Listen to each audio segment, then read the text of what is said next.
Hello दोस्तों, मेरा नाम है विद्या। मैं शुरू करता हूँ बोल बच्चों बकवास। अगर आप हमारे चैनल पर नए हैं तो हमारे चैनल को सब्सक्राइब कर लें और साथ में बेल आइकन को दबा दें ताकि आने वाली वीडियो की नोटिफिकेशन आपको तुरंत मिल सके। और ज़्यादा से ज़्यादा जानकारी प्राप्त करने के लिए प्लीज़ मेरे चैनल को सब्सक्राइब कर लीजिए और मेरी वीडियो को ज़्यादा से ज़्यादा हो सके कमेंट शेयर और लाइक भी कर दीजिएगा प्लीज़, क्योंकि मैं ऐसे इंटरेस्टिंग वीडियो लाता रहता हूँ जिनको सुनने के बाद आपको पता चल जाएगा कि दुनिया में ऐसे ऐसे फैक्ट्स हैं जो आपको नहीं पता है।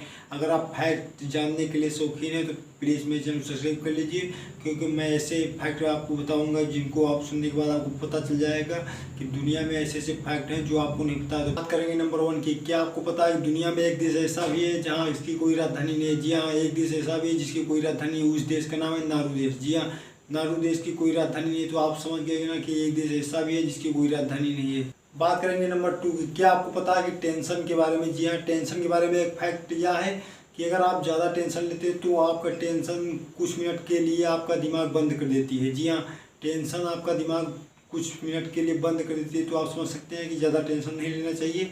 इससे आपका माइंड 2 मिनट या 3 मिनट के लिए बंद हो जाता है। तो आप समझ गए ना कि ये भी एक बहुत बड़ा फैक्ट है। बात करेंगे नंबर 3। क्या आपको पता है कांच की बोतल के बारे में? एक फैक्ट यह है कि अगर कांच की बोतल कितने साल में ख़त्म होगी? जी हाँ, प्लास्टिक और आप समझ सकते हैं कि सड़ गल जाती है कुछ सालों में तो वो ख़त्म हो जाती है। पर आप क्या जानते हैं कि कांच के बारे में? कांच कितने सालों में ख़त्म होता है? जी हाँ, एक बोतल कितने सालों में ख़त्म होगी? क्या आपको पता है? अगर नहीं पता तो आज जान लीजिए कि कांच की बोतल कितने सालों में ख़त्म होगी। इसका एक फैक्ट पता क्या है? ये कम से कम 4000 सालों से भी ज़्यादा वक्त लेगी अपने आप को नष्ट करने में। जी हाँ, 4000 सालों से भी ज़्यादा समय लेती है ये अपने आप को नष्ट करने में। तो आप समझ गए ना कि कांच के बारे में कितना बड़ा फैक्ट है कि 4000 से भी ज़्यादा यह समय लेती है अपने आप को नष्ट करने के लिए। बात करेंगे नंबर 4 की। क्या आपको पता है शेर की दहाड़? जी हाँ, शेर की दहाड़ हम लोग या आप लोग के कितने किलोमीटर से सुन सकते हैं? जी हाँ, कितने किलोमीटर से सुन सकते हैं? क्या आपको पता है? अगर नहीं पता तो आज जान लीजिए कि शेर की दहाड़ कितने किलोमीटर से आप लोग या हम लोग सब सुन सकते हैं। पता कम से कम 8 किलोमीटर तक शेर की दहाड़ सुनाई देती है। तो जिससे कि आप सुन सकते हैं कि शेर की दहाड़ हम लोग 8 किलोमीटर से सुन सकते हैं। बात करेंगे नंबर 5 की। क्या आपको पता है कि एक देश ऐसा भी है जहाँ पर रात में सूरज निकलता है? जी हाँ, एक देश ऐसा भी है जहाँ पर रात में सूरज निकलता है। उस देश का पता क्या नाम है?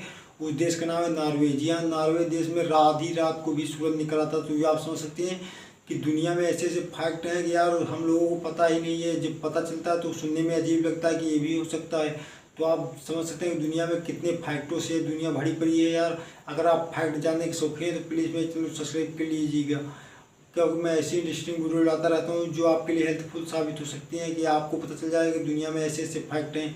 तो आप समझ गए कि ना नॉर्वे देश में आधी रात में भी सूरज निकलता है यार। बात करेंगे नंबर 6। क्या आपको पता है कि धरती का सबसे ठंडा स्थान कौन सा है? जी हाँ, धरती का सबसे ठंडा स्थान कौन सा है? क्या आपको पता है कि किस स्थान पर सबसे ज़्यादा ठंड होती है? जी हाँ, अगर आपको नहीं पता तो आज ये भी फैक्ट जान लीजिए। धरती का सबसे ठंडा स्थान है अंटार्कटिका। जी हाँ, अंटार्कटिका सबसे ठंडा स्थान है।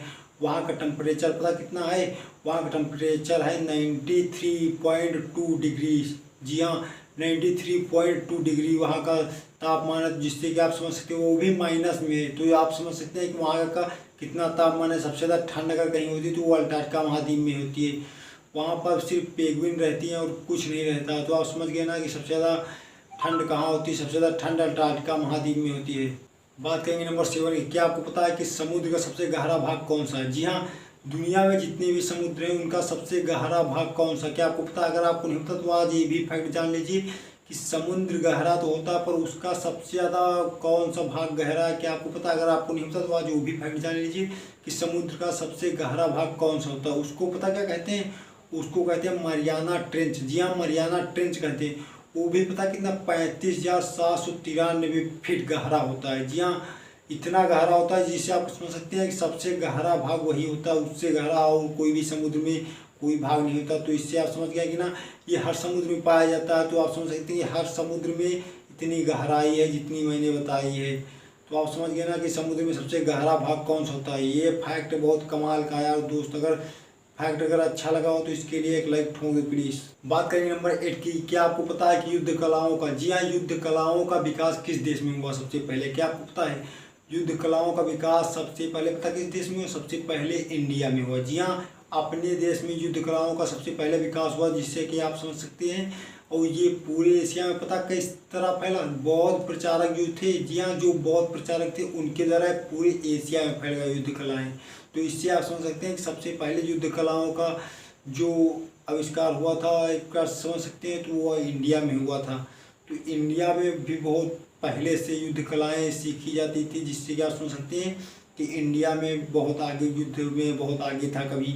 अब तो अभी भी है यार दोस्तों, क्योंकि पहले भी था पर अभी भी है। आप हमारी सेना में जो दम है वो अगले मुल्क में नहीं है। वो आप समझ सकते हैं, पहले तो हमारे यहाँ की जो महाभारत है उसको आप देखिए तो उसमें भी युद्ध कलाएँ दिखाई जाती हैं। तो आप समझ सकते हैं कि सबसे पहले जो युद्ध कलाओं का विकास अपने इंडिया में ही हुआ। बात करेंगे नंबर 9 की, क्या आपको पता है कि दुनिया में सबसे ज़्यादा मस्जिदें किस देश में है? जी हाँ, सबसे ज़्यादा मस्जिदें किस देश में, क्या आपको पता है?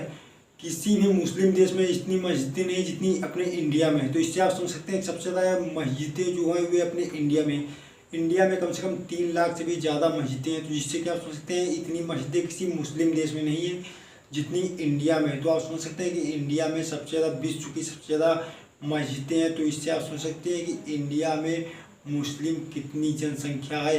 और एक बात ये भी एक फैक्ट है मुसलमानों के बारे में कि दुनिया का सबसे ज़्यादा मुसलमान तो मलेशिया में है, पर अगर दूसरे नंबर की बात करें दूसरे नंबर पर इंडिया में है। जी हाँ, इंडिया में दूसरे नंबर पे मुसलमान आते हैं जो विश्व में जनसंख्या के हिसाब से अगर नापा जाए तो पहले नंबर पर मलेशिया पर, दूसरे नंबर पर इंडिया है मुसलमानों के मामले में भी।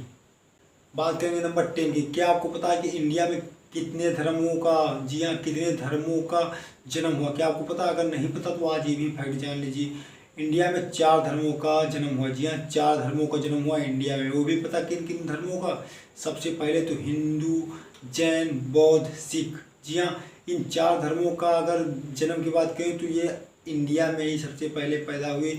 उसके बाद यहाँ पर ही बने, यहीं पर आप समझ सकते हैं या बने या जिस तरह भी बनाए जाते हैं, जिस तरह धर्म परिवर्तन होता है उस प्रकार से आप समझ सकते हैं कि इंडिया में 4 धर्मों का जन्म हुआ। तो इससे आप समझ सकते हैं ये दुनिया में अलग अलग जाके बस गए। तो आप समझ सकते हैं कि दुनिया में ये 4 धर्म 25% दुनिया में हिस्सेदारी रखते हैं। तो इससे आप समझ सकते हैं कि इंडिया की कितनी